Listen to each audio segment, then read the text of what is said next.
Have you ever stopped to ask yourself, why do some people seem to attract wealth effortlessly, while others, despite working just as hard, struggle endlessly to make ends meet? Is it luck? Is it fate? Is it something only the elite few are born into? The truth is, it's neither. What separates the wealthy from the rest of us isn't some magical stroke of fortune. It's knowledge. It's discipline. It's timeless wisdom. And that wisdom has been known for over 4,000 years, passed down through parables carved in clay in one of the world's greatest ancient cities, Babylon. Today, we're diving deep into the powerful teachings of The Richest Man in Babylon by George S. Clason, a book that stood the test of time and transformed the financial lives of millions. So plug in your headphones, take a deep breath, and prepare to discover ancient secrets of prosperity that are more relevant today than ever before. Chapter 1. The Man Who Desired Gold. Our story begins in the grand city of Babylon, bustling with traders, builders, merchants, and dreamers. Amid the hum of the markets and the hammering of tools, we meet two men, Bansir, a humble chariot builder, and his friend Kabi, a musician. Despite years of dedication to their crafts, both find themselves stuck in the same position, working hard but barely surviving. They're skilled, they're consistent, but their pockets remain light, and their dreams of wealth remain distant. One hot afternoon, as Bansir rests beside an unfinished chariot, he opens up to Kabi. I toil day and night to build these chariots, yet I have no gold. Why must we work so hard and still live like slaves? Kabi sighs in agreement, and then a thought strikes them both. What about Arkad, their childhood friend? He had started just like them. No money, no advantage, yet today he is the richest man in Babylon. How did Arkad become wealthy while they remain poor? And just like that, their journey begins. They decide to visit Arkad and ask him the most important question of their lives. How did you become rich? This first lesson is simple yet powerful. Desire is the starting point of all achievement, but desire alone is not enough. It must be followed by action, learning, and discipline. Chapter 2. The Richest Man in Babylon Speaks. When Bansir and Kabi visit Arkad, they are welcomed warmly. Despite his wealth, Arkad remains humble and wise. And then he begins to speak, not with arrogance, but with purpose. He tells them that wealth is not a matter of luck. It's the result of obeying certain financial laws, universal truths that, when followed, lead to prosperity. What does he mean? He explains that most people make the mistake of spending everything they earn, and often even more. But true wealth begins when you pay yourself first. Before you pay rent, before you buy food, before you spend on entertainment. Set aside at least 10% of your income and never touch it. Save it. Protect it. Let it grow. Even if your income is small, start saving. Consistency is the key, because wealth doesn't come from how much you earn. It comes from how much you keep and what you do with it. Start by keeping 1/10 of what you earn. Do not confuse necessary expenses with desires. Control your spending. In this simple rule lies the foundation of all financial success. Chapter 3. The 7 Cures for a Lean Purse. As word of Arkad's wisdom spreads across Babylon, the king asks him to share his knowledge with others. And so, Arkad presents 7 timeless lessons, the 7 cures for a lean purse. These aren't just tips. They are universal laws, followed by the wealthy for thousands of years. Let's explore them. 1. Start thy purse to fattening.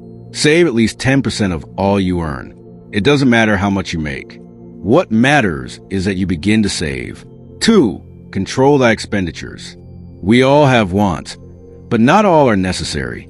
Learn to live below your means. Create a budget. Eliminate impulse spending. 3. Make thy gold multiply. Don't just save, invest. Make your money work for you. Whether it's real estate, business, or lending, use your savings to create more wealth. 4. Guard thy treasure from loss. Don't fall for get-rich-quick schemes. Invest only in what you understand. Take wise counsel before risking your gold. 5. Make thy dwelling a profitable investment. Own your home instead of renting. A stable home means fewer worries and more savings. 6. Ensure future income. Plan for old age. Save for emergencies. Invest in long-term securities that ensure stability later in life. 7. Increase thy ability to earn. Keep learning. Improve your skills. Knowledge is a powerful tool that can increase your income over time. These 7 cures form the blueprint to financial freedom. They are as true today as they were 4,000 years ago. Chapter 4. Meet the goddess of good luck. One of the most misunderstood aspects of wealth is luck. Some people are just lucky, we say, but Arcad challenges this idea head-on. He says, good luck waits for no man. She comes only to those who seize opportunity. In other words, luck favors action. Imagine 2 men. Both get a great opportunity to invest. One hesitates, fears the risk, delays the decision. The other acts decisively after careful thought. Who will be called lucky later? The second one, because fortune follows courage. Procrastination is the enemy of success. Opportunities rarely come twice. The prepared, the confident, and the wise are the ones who benefit. So next time life presents you a door, don't wait. Knock, push, step in. Chapter 5, The 5 Laws of Gold. One of the most profound stories in the book involves a father who gifts his son 2 things, a bag of gold and a clay tablet with 5 golden rules. The son foolishly wastes the gold, chasing pleasures and trusting false friends. But when he loses everything, he finally reads the tablet, and slowly he rebuilds his fortune, this time using wisdom. Let's explore these 4 sacred laws. 1. Gold comes gladly to those who save at least 1/10 of their income. Saving is a seed.